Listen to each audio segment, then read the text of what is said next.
Iya, iya. Terus. Tangi man. Orang balik-balik. Kasat Reskrim Polres Cirebon Kota merilis penangkapan tersangka kasus dugaan tindak pidana korupsi, bantuan sosial program Keluarga Harapan, pada hari Selasa tanggal 22 April tahun 2026 sekitar pukul 9 waktu Indonesia Barat. Setelah sebelumnya, pelaku berhasil diamankan dalam operasi penangkapan di wilayah Lampung. Kanit 3 Tipikor Satreskrim Polres Cirebon Kota, Ibda Dwi Anas Rudiantoro, menjelaskan kronologis penangkapan bermula dari proses penyelidikan dan pelacakan intensif terhadap keberadaan tersangka yang sempat berpindah lokasi untuk menghindari petugas.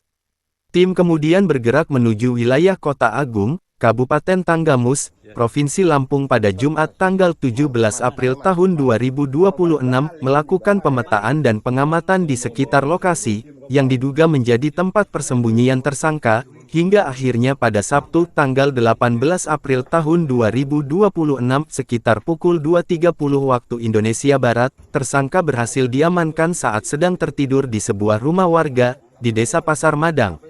Saat diamankan, tersangka tidak melakukan perlawanan dan bersikap kooperatif. Ketika dilakukan interogasi awal, bahkan mengakui perbuatannya terkait dugaan penyelewengan dana bantuan sosial yang seharusnya diterima masyarakat penerima manfaat.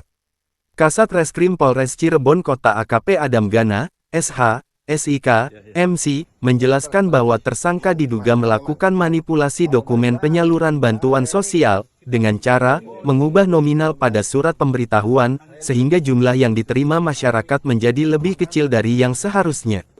Modus tersebut dilakukan dengan menyuruh petugas pembayaran untuk menyalurkan dana sesuai nominal yang telah diubah tanpa dilakukan pencocokan data secara benar, sehingga selisih dana dari ratusan penerima manfaat diduga dikuasai oleh tersangka. Dari hasil penyelidikan, diketahui sebanyak kurang lebih 900 penerima manfaat terdampak dalam praktik tersebut, dengan total kerugian negara mencapai Rp264.555.000 yang seharusnya disalurkan kepada masyarakat penerima bantuan. Atas perbuatannya, tersangka dijerat dengan Pasal 2, Pasal 3, dan Pasal 8 Undang-Undang RI Nomor 31 Tahun 1999 tentang pemberantasan tindak pidana korupsi, sebagaimana telah diubah dengan Undang-Undang RI Nomor 20 Tahun 2001, serta ketentuan dalam Pasal 603 dan Pasal 604 Undang-Undang RI Nomor 1 Tahun 2023 tentang Kitab Undang-Undang Hukum Pidana. Dalam ketentuan tersebut, dijelaskan bahwa pelaku yang secara melawan hukum memperkaya diri sendiri atau orang lain hingga merugikan keuangan negara, dapat diancam pidana penjara seumur hidup, atau paling singkat 4 tahun, dan paling lama 20 tahun, serta denda paling sedikit Rp200 juta dan paling banyak Rp1 miliar, bahkan dalam kondisi tertentu dapat dijatuhi pidana mati. Selain itu, perbuatan menyalahgunakan kewenangan karena jabatan, yang mengakibatkan kerugian negara, juga diancam pidana penjara seumur hidup, atau paling singkat 1 tahun dan paling lama 20 tahun, serta denda antara Rp50 juta hingga Rp1 miliar, sedangkan untuk perbuatan penggelapan dalam jabatan, diancam pidana penjara paling singkat 3 tahun dan paling lama 15 tahun, serta denda antara Rp150 juta hingga Rp750 juta.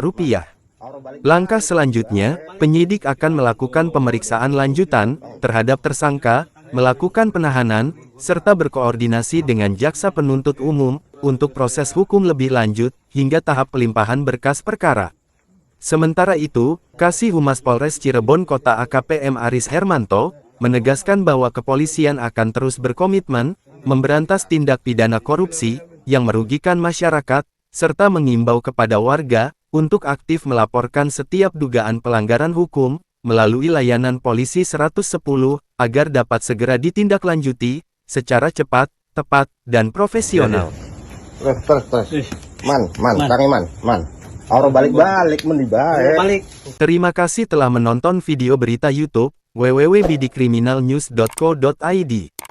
Berani mengungkap fakta demi keadilan. Jangan lupa dukung channel kami dengan cara subscribe, klik dan share.